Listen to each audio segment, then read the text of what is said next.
আপনার কাছে আমাদের দাবি হলো, আমি ডিক্লার দিছি আগামী দিন এই তাইরির বাড়ি এখানে মরুভূমি করে আমি এখানে শাকসবজি চাষ করবো আগামী দিন সকাল 10টা থেকে। আমি বলে দিলাম, আমি সবার ছবি বানিয়েছি, আমি দেখবো কে কোন এলাকা থেকে আসছে কি করছে। এটা আওয়ামী লীগ শাসিত সরকারের আমল। খবরদার বলে দিলাম, শান্তিপূর্ণভাবে এলাকায় আপনারা বসবাস করছেন, আমরা শান্তি নষ্ট করি নাই। আমরা গোট থেকে তুলে আনবো সেই ব্যবস্থা আমাদের আছে। আমি পরিষ্কার ভাষায় বলে দিলাম, আমার সামনে চক্রা দিয়ে যারা কথা বলছে আগামী দিন আমি তাদের মান কসম করে বললাম, তাদের মান তাদের বাচ্চা পর্যন্ত আমি মেরে ফেলবো। আমি সন্ত্রাসী থেকে চেয়ারম্যান হয়েছি, আমি গুন্ডা। আমি বলে দিলাম, আমার সামনে চক্রা দিয়ে কথা বলছে যারা, সেলিম যে ও লাশ খুঁজে পাবি না তোরা। আমি বলে দিলাম। বাংলার জমিনে কোরআনের বিরুদ্ধে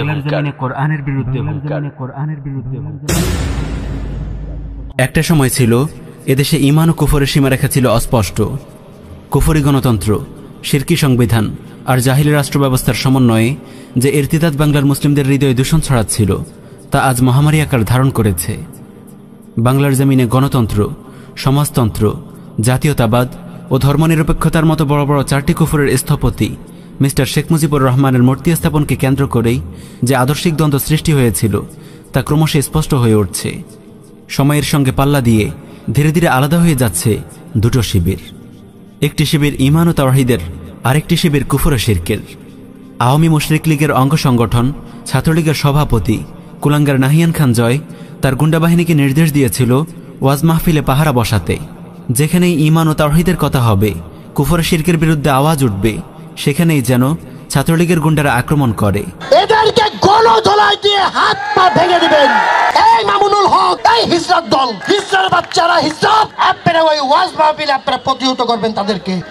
সবাইকে নির্দেশনা দেওয়া হলো, ছাত্রলীগের প্রত্যেকটা নেতা কর্মীরা যেখানে ওয়াজ মাহফিল হবে আপনারা খবর পেলে আগে থাকতেই ওই দিন ওই জায়গায় অবস্থান নেবেন। যদি কেউ ওয়াজ মাহফিলে ওই শিশু বক্তা, ওই মুরব্বী বক্তা, যারা ইসলামপন্থী, যারা ধর্মীয় পাকিস্তানপন্থী, যারা ওই রাজাকারদের দোসর, তারা যদি বাংলাদেশকে নিয়ে কোনো কথা বলে, বাংলাদেশের মানচিত্রের যিনি মালিক বঙ্গবন্ধুকে নিয়ে যদি কথা বলে, আমাদের প্রাণপ্রিয় জননেত্রী দেশরত্ন শেখ হাসিনাকে নিয়ে যদি কথা বলে, তাদেরকে দাঁত ভাঙা জবাব দিবেন, তাদের জয় জায়গায় প্রতিহত করবেন। প্রিয় দেশবাসী, আপনারা জানেন এরপর থেকে দেশের অসংখ্য জায়গায় কোরআনের মাহফিলে বাধা দিয়েছে ছাত্রলীগের গুন্ডারা।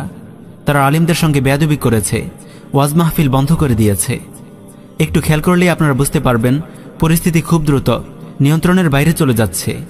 তাগুত প্রশাসন ও মোরতাদ সরকারের চালাচামুন্ডারা খুব দ্রুত দেশের সর্বত্র ইসলামের লাগাম টেনে ধরার আয়োজন সম্পন্ন করে যাচ্ছে। আর ওপার থেকে কলকাঠি নাড়ছে ভারতের হিন্দুত্ববাদী মালাউন সরকার।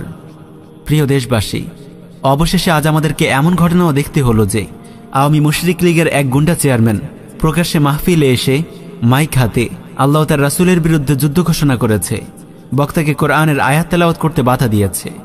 তার গুন্ডা বাহিনী মাহফিলে সমবেত শ্রোতাদেরকে পিটিয়েছে, মহতারাম ওয়াইজের গাড়ি ভাঙচুর করেছে, এমনকি মসজিদে ঢুকেও মুসল্লিদের গায়ে হাত তুলেছে।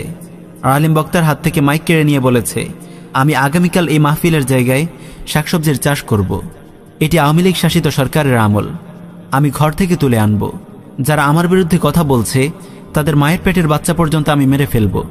আমি সন্ত্রাসী থেকে চেয়ারম্যান হয়েছি, আমি গুন্ডা। আমার সঙ্গে যারা চোখ রাঙিয়ে কথা বলছে তাদের লাশ খুঁজে পাবি না। প্রিয় উম্মা, শ্রদ্ধেয় আলেম সমাজ, একটু ঠান্ডা মাথায় চিন্তা করে দেখুন তো, এরা কারা? কারা এইভাবে ভরা মাহফিলে এসে কোরআনের বিরুদ্ধে হুঙ্কার দেয়? এরা কোত্থেকে এসেছে? এটি কি মুসলিমদের ভূখণ্ড নাকি ভারতের গুজরাট? কোন দেশে বাস করছি আমরা? একটু ভেবে বলুন তো, কেন এই পরিস্থিতি তৈরি হলো? এর একটিই উত্তর, আমরা দেশের জনগণের সামনে ঈমান ও কুফরের সীমারেখা স্পষ্ট করিনি। আমরা কুফরি গণতন্ত্রকে কুফরি বলিনি, গণতন্ত্রের শয়তানি কর্মকাণ্ডকে ইবাদত বলে প্রচার করেছি। আমরা এদেশের মুসলিমদেরকে একটি শিরকি সংবিধানের আনুগত্যের সবক দিয়েছি, যে সংবিধান আল্লাহর কোরআনকে বাতিল করেছে, এমন একটি সংবিধানের আনুগত্য কিভাবে কোনো মুসলিম করতে পারে? আমরা তাগুতি রাষ্ট্রযন্ত্রকে মেনে নিয়েছি। ওয়াহানাক্রান্ত হয়ে আমরা নববী মানহাজকে ছুঁড়ে ফেলেছি।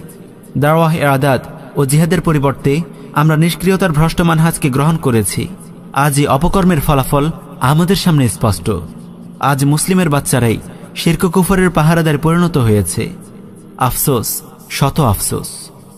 প্রিয় দেশবাসী, আমরা অনেক আগ থেকেই সতর্ক করে আসছি দেশের আসন্ন ভয়াবহ পরিস্থিতি সম্পর্কে। সময় অনেক গড়িয়ে গেছে। আমরা যদি আজও সতর্ক না হই তবে এদেশে ইসলাম ও মুসলিমদের অস্তিত্বই হুমকির সম্মুখীন হবে।